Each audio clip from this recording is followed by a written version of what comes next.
Hello friends, welcome back to Anveshana channel. आज हम लोग पढ़ेंगे हिंदी की प्रमुख बोलियां और उनका पारस्परिक संबंध। ठीक है, इस टॉपिक का हम लोग महत्वपूर्ण प्रश्नों को देखेंगे। ठीक है, इससे पहले जो मैंने वीडियो बनाया, ठीक है, तो उसमें हिंदी की प्रमुख बोलियां और उनका पारस्परिक संबंध है, इस टॉपिक का मैंने पूरे विस्तार से पढ़ाया है। ठीक है, अगर आप लोगों ने नहीं देखा है तो उस वीडियो को आप लोग देख सकते हैं। ठीक है, उसके बाद फिर ये क्वेश्चंस बहुत इजी लगेगा।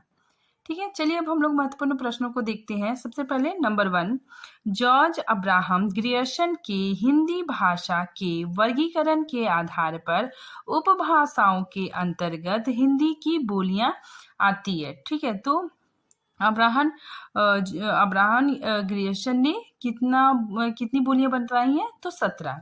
ठीक है, इन्होंने जो वर्गीकरण किया तो इन्होंने उपभाषाएं 5 बताई। ठीक है, और बोलियां 17 बताएं। ठीक है, जॉर्ज अब्राहम ग्रियर्सन के हिंदी भाषा के वर्गीकरण के आधार पर हिंदी की समस्त बोलियों को कितने वर्गों में बांटा? तो 5 वर्गों में बांटा। ठीक है, नेक्स्ट क्वेश्चन देखिए, सुनीति कुमार चटर्जी ने हिंदी भाषा के वर्गीकरण के जॉर्ज अब्राहम ग्रियर्सन द्वारा प्रतिपादित उपभाषाओं को जगह नहीं दी। ठीक है, तो किस बोली को सुनीति कुमार चटर्जी ने जगह नहीं दी थी? तो पहाड़ी बोली को। ठीक है, आगे देखिए, वर्तमान हिंदी का प्रचलित रूप। ठीक है, आज जो वर्तमान हिंदी है उसका प्रचलित रूप क्या है?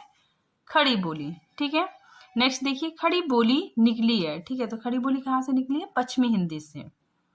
ठीक है, नेक्स्ट क्वेश्चन देखिए, खड़ी बोली का दूसरा नाम क्या है? कौरवी। ठीक है, नेक्स्ट देखिए, डॉक्टर ग्रियर्सन ने किस बोली को बांगड़ू कहा? तो हरियावनी। ठीक है, नेक्स्ट क्वेश्चन देखिए, खड़ी बोली हिंदी साहित्यिक धरातल पर किस शताब्दी से विकसित हुई? मतलब खड़ी बोली कब विकसित हुई? तो 19वीं शताब्दी में। आगे देखिए, पंजाबी, राजस्थानी, हरियाणवी, ब्रज भाषा से प्रभावित साहित्यिक खड़ी बोली या देहलवी से किस हिंदी का विकास हुआ? तो मानक हिंदी। ठीक है, आगे देखिए, नेक्स्ट क्वेश्चन, हरियाणवी, कौरवी और दक्कनी बोलियां। ठीक है, ये बोलियां क्या है? आकार बहुला। ठीक है, नेक्स्ट प्रश्न देखिए, हरियाणवी, कौरवी और दक्कनी बोली का निम्नलिखित में से किसका प्रभाव अधिक है? तो पंजाबी। ठीक है, नेक्स्ट प्रश्न देखिए, निम्नलिखित स्थानों को उनकी बोलियों से सुमेलित कीजिए। ठीक है, मतलब इसमें किस जगह कौन सी बोली बोली जाती है तो उसको सुमेलित करना है। ठीक है, देखिए, इंदौर में मालवी बोली जाती है। हमीरपुर में बुंदेली बोली जाती है। पिथौरागढ़, ठीक है, यहाँ पे कुमाऊनी बोली जाती है। फिर हरदोई, फिर यहाँ पे कनौजी बोली जाती है। ठीक है, तो ये इस चीज को मैंने बहुत विस्तार से पढ़ाया है। अगर आप लोगों ने नहीं देखा है तो आप उसको देखिएगा, तो बहुत आपका मतलब आपकी हेल्पफुल बहुत ज़्यादा होगी। आगे देखिए, पंचाली किस बोली का पर्याय है? तो कनौजी। ठीक है, नेक्स्ट देखिए, पश्चिमी हिंदी उपभाषा की वह बोली कौन सी है? देखिए, ये क्वेश्चन काफी इंपॉर्टेंट है। पश्चिमी हिंदी उपभाषा की वह बोली कौन सी है जो मुंबई, चेन्नई और हैदराबाद के आसपास बोली जाती है? तो दक्कनी। सन 1948-49 में भारत की 14 भाषाओं में से किस बोली को स्वतंत्र भाषा के रूप में स्वीकार किया गया? तो हिंदुस्तानी को। ठीक है, नेक्स्ट प्रश्न देखिए, बुंदेली। ठीक है, बुंदेली किस बोली की उप बोली है? तो ब्रज। ठीक है, ये सारे ऑप्शन दिया हुआ है, तो इसमें बताया जा रहा है कि बुंदेली किस बोली की उप बोली है? तो ब्रज। ठीक है, नेक्स्ट प्रश्न देखिए, भोजपुरी कहाँ बोली जाती है? तो भोजपुरी गया में बोली जाती है। ठीक है, नेक्स्ट प्रश्न देखिए, हिंदी की कुल कितनी बोलियां हैं? तो हिंदी की कुल कितनी बोलियां? 18 बोलियां हैं। ठीक है, जॉर्ज अब्राहम ने 17 बताया है, लेकिन अगर हम फिर बाद में एक बढ़ गया था, तो अगर हम लोग देखेंगे हिंदी में कुल बोलियां कितनी है? तो 18। ठीक है, 5 उपभाषाएं हैं और 18 बोलियां हैं। ठीक है, ये याद रखिएगा आप लोग।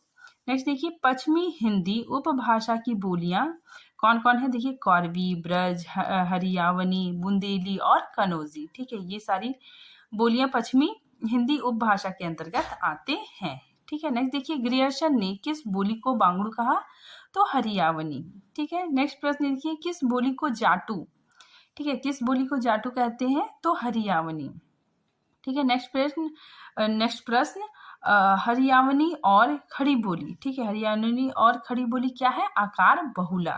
नेक्स्ट प्रश्न देखिए ब्रज भाषा, बुंदेली और कनौजी बोलियां, ठीक है, ये बोलियां औकार बहुला है। ठीक है। फिर यहाँ पे देखिए कौरवी, ठीक है, कौरवी को खड़ी बोली भी बोला जाता है। ठीक है। बांगड़ू, बांगड़ू को हरियावनी भी बोला जाता है। ठीक है। तो कौरवी और हरियावनी बोली क्या है? आकार बहुला है। ठीक है। नेक्स्ट देखिए ब्रज भाषा, बुंदेली, कनौजी क्या है? ओकार बहुला है। ठीक है, मैंने अभी यहाँ पे बताया वही चीज है। ठीक है। नेक्स्ट देखिए ब्रज भाषा हिंदी की किस उपभाषा के अंतर्गत आती है? तो ये जो ब्रज भाषा है ये पश्चिमी हिंदी के अंतर्गत आती है। ठीक है। देखिए पश्चिमी हिंदी के अंतर्गत 6 बोलियां आ गई। ठीक है। देखिए दक्कनी, दक्कनी को भी पश्चिमी हिंदी के अंतर्गत शामिल कर लिया गया है। ठीक है। तो दक्कनी, हरियावनी, कौरवी, ब्रज भाषा, कनौजी और बुंदेली, ठीक है, तो ये सारे पश्चिमी हिंदी के अंतर्गत आएंगे। ठीक है। फिर नेक्स्ट देखिए हिंदी की विशिष्ट बोली ब्रज भाषा किस रूप में सबसे अधिक प्रसिद्ध है? तो काव्य भाषा। ठीक है। तो ये जो हमारा ब्रज भाषा है तो इसमें बहुत सारी काव्यों की रचना हुई। ठीक है, इसीलिए ये सबसे अधिक प्रसिद्ध काव्य भाषा के रूप में है। ठीक है। नेक्स्ट देखिए डॉक्टर गियर्सन ने किस बोली को देसी हिंदुस्तानी कहा है? तो खड़ी बोली को। ठीक है। नेक्स्ट प्रश्न खड़ी बोली का प्रयोग सबसे पहले किस पुस्तक में हुआ है? तो प्रेम सागर में। मुंडा भाषा परिवार का क्षेत्र कौन सा है? तो छोटा नागपुर। ठीक है। नेक्स्ट मथुरा और वृंदावन में मुख्यतः कौन सी बोली बोली जाती है? तो ब्रज भाषा। ठीक है। नेक्स्ट देखिए कौन सी बोली उत्तर प्रदेश में बोली जाती है? तो कनौजी। ठीक है। नेक्स्ट देखिए कनौजी बोली मुख्य रूप से कौन से जिले में बोली जाती है? तो फर्रुखाबाद। ठीक है। देखिए ढूंढाली बोली को पूर्वी राजस्थानी की है। ठीक है। तो ढूंढाली बोली पूर्वी राजस्थानी की है। ठीक है। नेक्स्ट देखिए कनौजी बोली का केंद्र कहाँ है? देखिए कनौज और उत्तर प्रदेश। ठीक है। नेक्स्ट प्रश्न है दक्कनी बोली के सर्वाधिक निकट है, मतलब दक्कनी बोली किसके सर्वाधिक निकट है? तो कौरवी। मैथिली का विकास किस अपभ्रंश से माना जाता है? तो मागधी अपभ्रंश से। ठीक है। फिर देखिए मगही किस उपभाषा की बोली है? तो बिहारी। ठीक है। देखिए मागधी अपभ्रंश से बिहारी उपभाषा मतलब निकली। ठीक है। फिर इनके अंतर्गत 3 बोलियों का विकास हुआ। ठीक है। जैसे भोजपुरी बोली, ठीक है, मगही, फिर मैथिली। ठीक है। नेक्स्ट देखिए पटना गया किस बोली के क्षेत्र में है? तो मगही। ठीक है। नेक्स्ट देखिए हड़ौती कहाँ बोली जाती है? तो बूंदी और कोटा में। ठीक है। नेक्स्ट देखिए झांसी, जालौन, हमीरपुर में कौन सी बोली प्रचलित है? तो बुंदेली। नेक्स्ट देखिए सिंधी भाषा का विकास अपभ्रंश के किस बोली से माना गया है? तो ब्राचड़। ठीक है। नेक्स्ट देखिए ब्रज भाषा का पैसाची बोली पंजाबी है। ठीक है। पैसाची के अंतर्गत पंजाबी आता है। ठीक है, पंजाबी और सिंधी। नेक्स्ट देखिए फैजाबाद जनपद में बोली जाने वाली बोली कौन सी है? तो अवधी। ठीक है, फैजाबाद में अवधी बोली बोली जाती है। नेक्स्ट प्रश्न देखिए बराइच, सुल्तानपुर, रायबरेली किस बोली के हैं? तो अवधी। ठीक है। नेक्स्ट देखिए आयु शब्द, ठीक है, आयु शब्द किस बोली का शब्द है? तो ब्रज। ठीक है। नेक्स्ट देखिए ग्वालियर की बोली बुंदेली है। ठीक है। कनौजी बोली किस जनपद की बोली जाती है? तो कनौजी हरदोई जनपद में बोली जाती है। ठीक है। फिर देखिए अब हम लोग थोड़ा सा देखते हैं अपभ्रंश के भेद और आधुनिक भारतीय आर्य भाषा। ठीक है। देखिए सौरसेनी अपभ्रंश से पश्चिमी हिंदी, राजस्थानी और गुजराती उपभाषा का विकास हुआ।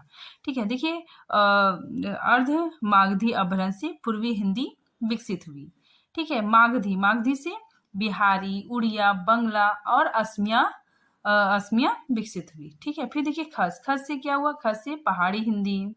ठीक है। ब्राचर से पंजाबी और सिंधी। ठीक है। महाराष्ट्री से मराठी। ठीक है। तो इसमें ये सारे उपभाषाएं निकली। ठीक है। फिर देखिए पश्चिमी हिंदी, राजस्थानी, पूर्वी हिंदी, बिहारी और पहाड़ी हिंदी। ठीक है। तो इन सब से बोलियों का विकास हुआ।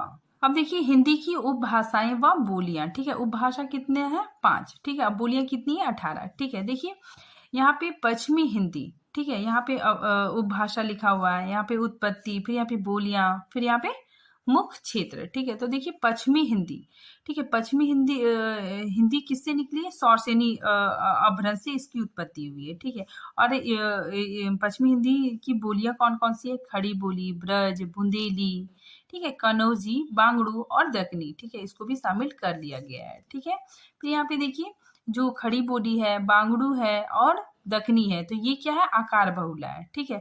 और जो ब्रज, बुंदेली और कनौजी क्या है? ये औकार बहुला भाषा है, ठीक है। और इसका मुख्य क्षेत्र है हरियाणा और उत्तर प्रदेश, ठीक है। नेक्स्ट देखिए पूर्वी हिंदी।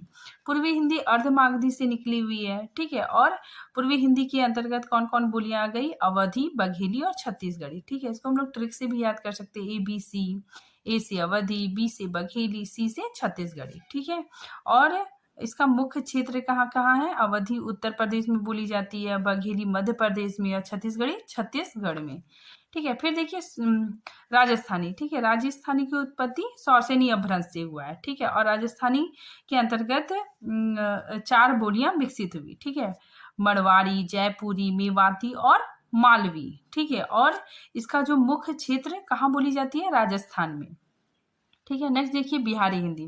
बिहारी हिंदी की उत्पत्ति मागधी से हुई है, ठीक है। और बिहारी हिंदी की बोलियां कौन कौन सी है? भोजपुरी, मगही और मैथिली, ठीक है। और इसका मुख्य क्षेत्र बिहार और उत्तर प्रदेश में मुख्यतः बोली जाती है, ठीक है। फिर देखिए पहाड़ी हिंदी। पहाड़ी हिंदी का विकास किससे हुआ है? खस अपभ्रंश से हुआ है, ठीक है। और पहाड़ी हिंदी के अंतर्गत कौन कौन बोलियां आ गई? गढ़वाली और कुमाऊनी, ठीक है। और ये इसका मुख्य क्षेत्र उत्तराखंड और हिमाचल प्रदेश, ठीक है। तो आई होप ये टेबल आप लोग को बहुत अच्छे से समझ में आ गया होगा, ठीक है। ये बहुत इंपॉर्टेंट है क्योंकि इससे संबंधित क्वेश्चन आते हैं, ठीक है। अब हम लोग देखते हैं विभाषा कि विभाषा क्या होता है, ठीक है।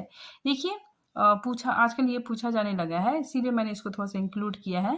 देखिए विभाषा का क्षेत्र बोली की अपेक्षा अधिक विस्तृत होता है, ठीक है। यह एक प्रांत या उप प्रांत में प्रचलित होती है, ठीक है। इसमें साहित्य रचनाएं भी प्राप्त होती है, ठीक है। देखिए हिंदी की विभाषाएं कौन कौन है?